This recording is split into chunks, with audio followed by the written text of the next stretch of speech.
you're frozen. Hello? Get better internet. Your connection is unstable.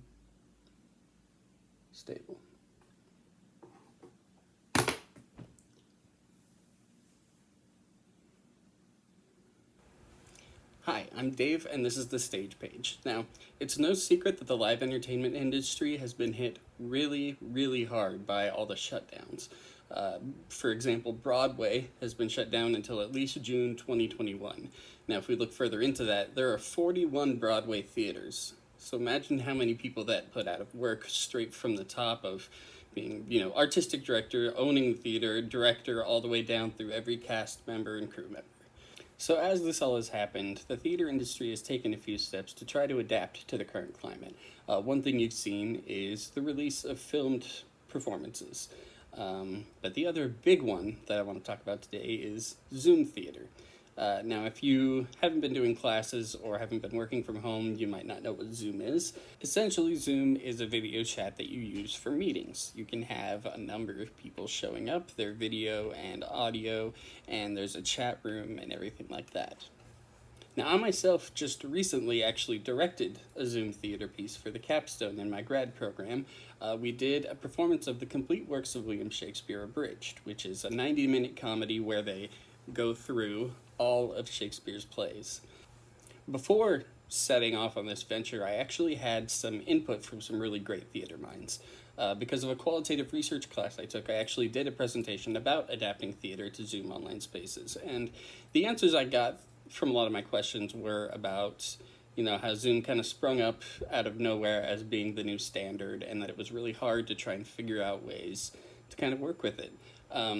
There was one example, though, of a theater maker in Texas who runs a college theater program who found a ton of different ways to adapt his program to the online space and actually enjoyed doing it. And so this is actually the first big tip I have for anybody attempting Zoom theater, which is find the fun in the challenge. When you look at a piece of theater, don't sit here and think, well, I can't do this, I can't do this, I can't do this. Think instead, okay, this isn't going to work. How can I get around that? And how can I make that fun and exciting? Now, for example, in my own play, we had 3 or 4 scenes where there was supposed to be a sword fight or otherwise stage combat. And so what I did, instead of trying to choreograph people fighting over a Zoom meeting, I turned it into a slow motion gunfight using sound effects from a certain high budget action movie starring a former governor. You mean Terminator? No. Now, the second tip that kind of goes hand in hand with this one is to know what you can change. Now, getting playwrights can be an interesting process, and there are some playwrights that are very strict in the way that you present their work. If you're presenting something in a school, a lot of times you can get around those rules, especially if you're not charging any money for that type of thing. But a lot of times you can be kind of constrained by what you're allowed to do. So you want to know right away what kind of leeway you have to make changes in order to adapt things to make them work a little smoother. This leads right into my third tip, which is to choose your work wisely. Don't pick a play that's got a ton of different big set piece moments, or a big action sequence, or a big group fight, or something like that.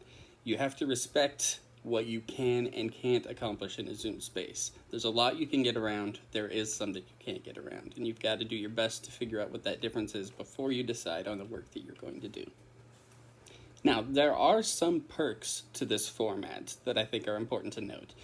First of all is accessibility. Now, there's 2 ways that this becomes more accessible. One is just in the fact that I have family members in Washington who were able to watch my show that I put together in Boston. That's something that doesn't normally get to happen. But the more important way is for anybody with any kind of physical challenge of getting into a theater or being able to sit in a theater or hear theater, this is a way that they can access your work more easily. And I think that that's something to celebrate and something to focus on if maybe you're feeling a little negative about the format. Now, that said, there are, of course, some challenges to this format. I think the number one challenge you're going to face is differentiating yourself from film. it's going to be really easy to fall into the traps of trying to just make your theater over Zoom a film piece. And I think you need to resist that urge, or else you're going to pale in comparison to actual filmmakers.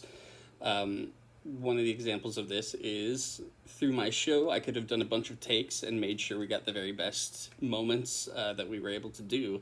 I chose instead to do everything in chronological order in as few takes as possible. We would have actually done the entire thing in one take, except that my internet is fantastic and decided to cut out in the middle of a scene. So we had to reset. But that was literally the only reset we did. And I think that does a lot for the energy of a show, is making sure you're keeping that flow from beginning to end. Now, the next big challenge, speaking of energy, is your live audience. Now, early on, you're going to have to make a choice. You're going to have to decide whether A, you want to film your performance and stream it to your audience, or B, whether you want to try to present the action live to your audience. I think both are valid choices. I've done both. I think that there's more risk in trying to present it live because of things outside of your control. In a normal live performance, you can trust your actors to carry themselves. You can trust them to fix any mistakes on the fly. But when you're in a situation where you're having to trust internet connections, where you're having to trust the noise of places that aren't theater venues, you're putting a lot of trust in forces that you can't control. The other outside force you can't really control is your audience. Because this is a meeting space, it's not really set up to be a place where you can have some people under control, where they're not turning on their video, they're not unmuting themselves, they're not chatting, unless you go through a bunch of different options. Now, there is, in a certain premium plan of Zoom, there is a webinar function that allows you to have a lot of viewers who you can keep from turning their video on or turning their sound on or using chat, things like that. With the regular version of Zoom, you have to be a little more proactive. Now, in my case, I was running the stream from my laptop, but I also had my iPad running the actual Zoom meeting. So if somebody had turned on their video, whether on accident or on purpose, I had to go tap it back off as quick as possible to make sure it didn't interrupt the flow of the show. And that's something that you're going to have to plan for. Especially if you're trying to do a live performance, you need to have somebody who can focus all their attention on controlling the room. Whether that's you or another person, doesn't really matter, but you've got to have somebody paying attention to that.